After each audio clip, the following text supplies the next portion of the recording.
Perang dagang yang semula diharapkan Amerika Serikat untuk menunjukkan kuasa dan dominasinya di panggung global, justru memaksa mereka menelan pil granat kehancuran yang memusnahkan harapannya.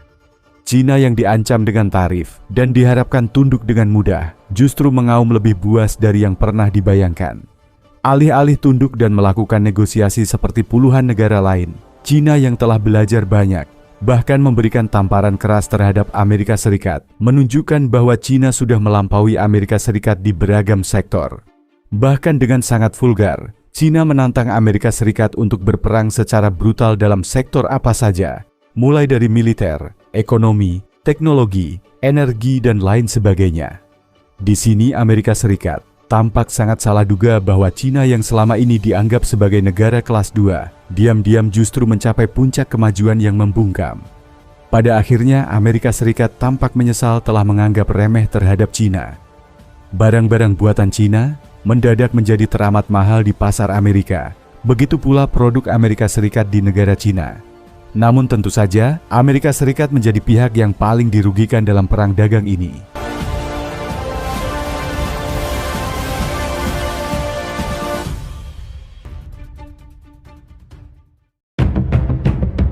Ikon industri dirgantara Amerika yang pernah dijuluki sebagai raja penerbangan dunia selama puluhan tahun. Pesawat Boeing bersama rival Eropanya yaitu Airbus menguasai duopoli pasar pesawat komersial global. Akan tetapi, perang dagang dan persaingan dengan Cina menjadi semacam angin badai yang membuat oleng raksasa ini. Saat Trump memutuskan untuk menaikkan tarif impor barang Cina hingga 145%, Beijing segera membalas dengan langkah yang mematikan bagi Boeing. Semua maskapai Cina diperintahkan menghentikan pembelian pesawat Boeing baru. Bukan hanya itu saja, Cina juga meminta maskapai nasional untuk menangguhkan pembelian suku cadang pesawat dari perusahaan Amerika Serikat. Langkah Cina ini membuat Boeing terjungkal mengenaskan, sebab Cina adalah salah satu pasar terbesarnya. Padahal menurut perkiraan Boeing, Cina membutuhkan sekitar 8.090 unit pesawat baru dalam periode 20 tahun, dengan perkiraan nilai mencapai sekitar 1,3 triliun dolar. Dari jumlah tersebut, sekitar 50 hingga 60% diperkirakan akan dipenuhi oleh Boeing, sementara sisanya oleh Airbus. Perkiraan jumlah pesawat yang dibutuhkan oleh Cina dari Boeing adalah sekitar 4.000 hingga 4.500 unit dalam 20 tahun dari tahun 2019 hingga 2038. Bagi pihak Boeing, keputusan Cina ini ibarat mimpi buruk yang menjadi nyata. Di awal tahun 2025, Boeing masih memiliki 130 pesawat dalam daftar pesanan untuk pelanggan Cina. Namun sayangnya, semua pesanan itu kini terancam batal. Maskapai seperti Air China, China Aston, dan China Southern tadinya dijadwalkan menerima puluhan pesawat Boeing setiap tahun hingga 2027. Namun masalahnya, jika pengiriman diblokir, Boeing kehilangan pasar raksasa untuk puluhan hingga ratusan jet baru. Artinya, dalam jangka menengah, Boeing akan kesulitan mengisi kekosongan produksi yang telah ditinggalkan oleh absennya pelanggan Cina.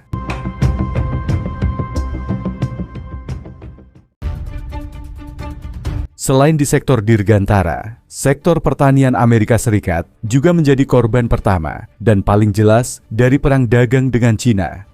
Sejak tahun 2018, petani Amerika Serikat berada di garis depan pembalasan tarif Beijing. Cina sebagai importir kedelai terbesar dunia menarget jantung pertanian Amerika Serikat dengan mengenakan tarif tinggi pada kedelai, jagung, sorghum, daging babi, dan hasil bumi lainnya. Ekspor kedelai Amerika Serikat ke Cina merosot hingga 75% dalam setahun. Dari 12,3 miliar dolar pada tahun 2017 menjadi hanya 3,1 miliar dolar di tahun 2018. Pasar kedelai Amerika Serikat di pasar Cina anjlok dari sekitar 60% lebih menjadi di bawah 25%. Kemudian Cina beralih ke Brazil dan Argentina untuk memenuhi kebutuhan pakan ternak mereka, meninggalkan petani-petani di Illinois dan Dakota dengan tumpukan hasil panen yang sulit untuk dijual. Pada akhirnya, pemerintah Amerika Serikat terpaksa mengeluarkan paket bantuan puluhan miliar dolar melalui program fasilitasi pasar dan program lainnya. pada tahun 2018 hingga 2019 untuk menyokong para petani. Namun sayangnya, bantuan ini ibarat plaster kecil pada luka yang menghangat. Nyatanya para petani masih banyak yang menghadapi penurunan pendapatan dan kenaikan utang.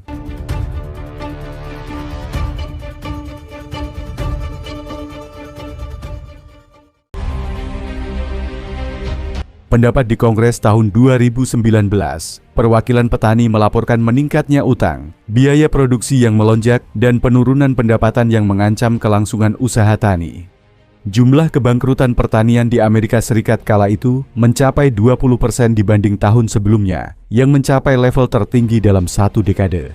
Fenomena ini disertai dengan meningkatnya tekanan mental di kalangan petani. Laporan tentang depresi dan penghilangan nyawa sendiri pun merebak di media sosial. Hal ini menandai krisis di jantung pertanian Amerika. Pada tahun 2020, Pesawandil sempat memberi harapan terhadap para petani, sebab Cina berjanji membeli produk pertanian Amerika Serikat dalam jumlah besar. Memang usai perjanjian itu, pembelian Cina meningkat lagi pada tahun 2020 hingga 2021. Tetapi tidak mencapai target, yaitu sekitar 83% dari komitmen di sektor pertanian. Begitu kesepakatan itu berakhir tanpa perpanjangan, ketegangan kembali meninggi. Puncaknya pada tahun 2025, ketika tarif balasan Cina sebesar 125%, efektif menutup akses produk pertanian Amerika Serikat ke pasar Cina. Kemudian Beijing secara agresif mempercepat diversifikasi impornya. Brazil kini menjadi pemasok dominan kedelai bagi Cina, bahkan diperkirakan memenuhi sebagian besar kebutuhan impor Cina ke depan.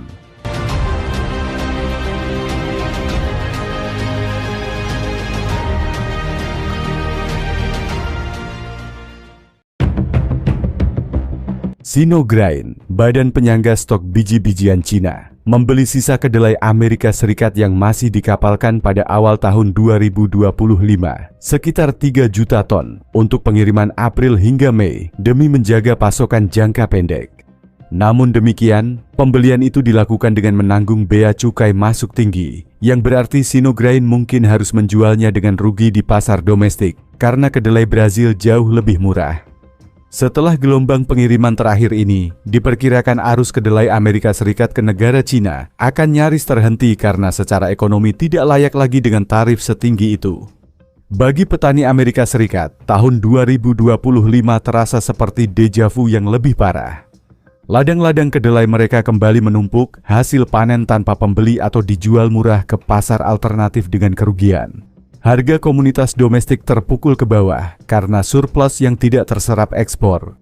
Di sentra-sentra pertanian seperti Iowa, Minnesota, dan Nebraska, perlengkapan pertanian terparkir menganggur lebih lama dan pendapatan para petani turun secara mengerikan. Bayangkan dalam tahun 2018 hingga 2019 saja, ekspor pertanian Amerika Serikat turun sebesar 27 hingga 30 miliar dolar dan pasar yang hilang di negara Cina nilainya diperkirakan mencapai 24 miliar dolar. Maka dengan babak baru perang dagang, kerugian jangka panjang bisa lebih besar lagi. Pasar Cina yang sangat menguntungkan bagi petani Amerika Serikat praktis lenyap, meninggalkan lubang yang sangat dalam bagi perdagangan pertanian. Bukan hanya itu, efek sosial di komunitas pertanian pun sangat terasa. Toko-toko peralatan pertanian sepi pelanggan. Industri pendukung seperti pengolahan gandum dan kedelai mengurangi jam kerja. Anak-anak muda yang melihat orang tua mereka kesulitan di pertanian makin enggan meneruskan usaha keluarganya, mempercepat eksodus generasi muda dari kawasan pertanian.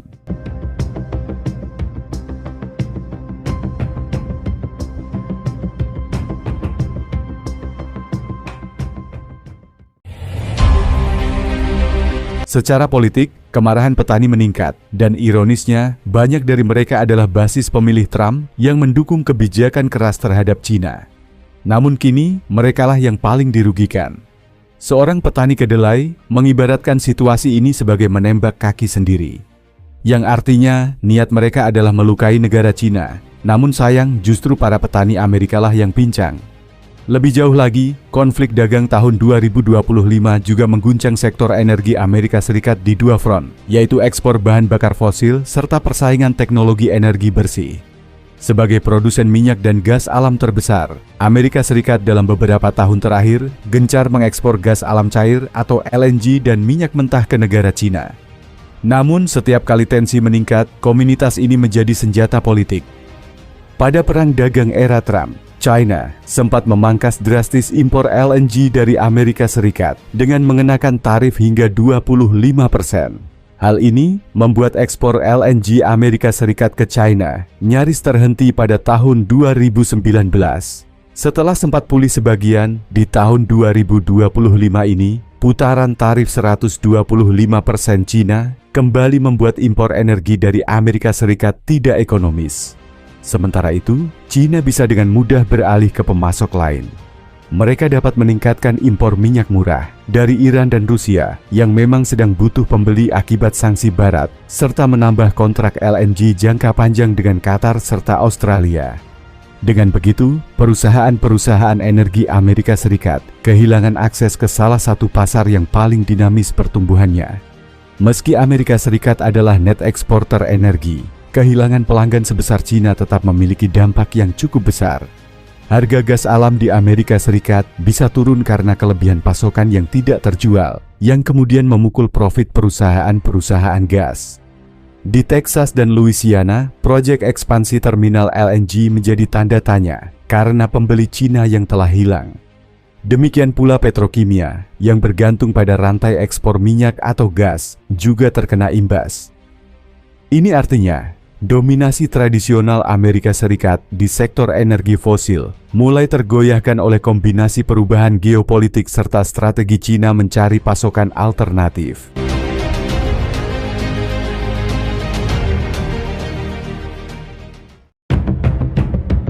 Negara Cina benar-benar melesat jauh meninggalkan Amerika Serikat. Dalam 2 dekade terakhir, Cina berinvestasi raksasa di energi surya, angin, serta kendaraan listrik sebagai bagian dari inisiatif industrialisasinya. Dan hasilnya, kini Cina menguasai 70 hingga 80% bangsa manufaktur panel surya secara global. Bahkan menurut Badan Energi Internasional, porsi Cina dalam rantai pasok panel surya, mulai dari produksi polisilikon, wafer hingga modul, mendekati 95% untuk beberapa tahap. Perusahaan-perusahaan Cina membanjiri dunia dengan panel surya murah dan membuat produsen Amerika Serikat yang tersisa gulung tikar atau hanya mengisi ceruk premium kecil. Demikian pula di industri baterai, kendaraan listrik atau EV, Cina telah menjadi raksasa dengan market share yang dominan. Perusahaan seperti CATL kini menjadi produsen baterai terbesar dunia yang memasok pabrikan mobil baik di dalam maupun luar negeri. Pemerintah Cina menargetkan swasembada dan dominasi di teknologi. Sejauh ini mereka mencapai sasaran tersebut dengan gemilang.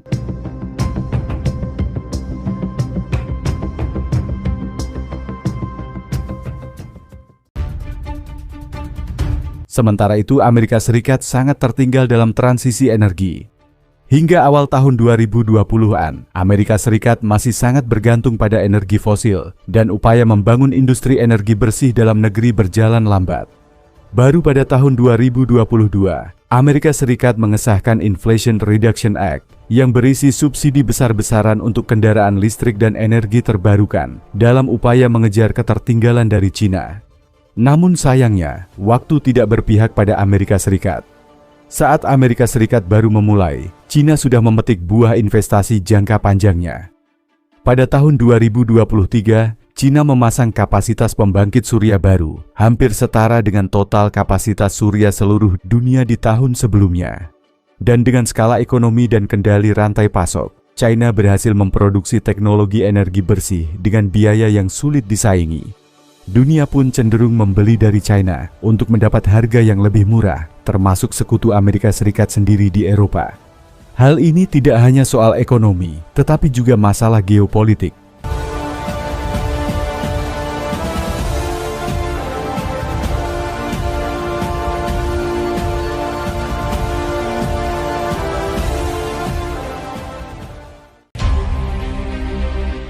Dominasi Cina di sektor energi terbarukan, negara-negara lain kini bergantung pada teknologi Cina untuk mencapai target iklim mereka. Singkatnya, sektor energi Amerika Serikat menghadapi tekanan ganda. Di satu sisi, produsen minyak dan gas kehilangan bangsa pasar penting, pendapatan ekspor menurun, dan proyek ekspansi tertahan. Di sisi lain, Amerika Serikat harus mengejar ketertinggalan besar dalam revolusi energi terbarukan yang sudah didominasi oleh China. Jika tidak ada terobosan, Amerika Serikat berisiko tidak hanya kalah dalam teknologi energi masa depan, tetapi juga kehilangan senjata penting, yaitu dominasi dolar per dolar yang mulai goyah karena negara-negara di dunia mulai bertransaksi minyak dengan yuan Cina. Ini merupakan sebuah sinyal yang cukup kuat bahwa dominasi finansial Amerika Serikat di sektor energi global mulai ditantang oleh China. Sementara itu, di sektor otomotif, Amerika Serikat pernah menjadi kebanggaan. Nama-nama seperti Ford, General Motors, dan lain sebagainya mendominasi jalan raya dunia di abad ke-20. Tetapi memasuki pertengahan tahun 2020, dominasi itu telah memudar, terutama dihadapkan pada ledakan industri otomotif Cina yang luar biasa. Pada tahun 2023, Cina resmi menjadi pengekspor mobil terbesar di dunia melampaui negara Jepang. Ekspor mobil Cina meroket sebesar 62% dalam setahun hingga mencapai rekor 3,83 juta unit pada tahun 2023.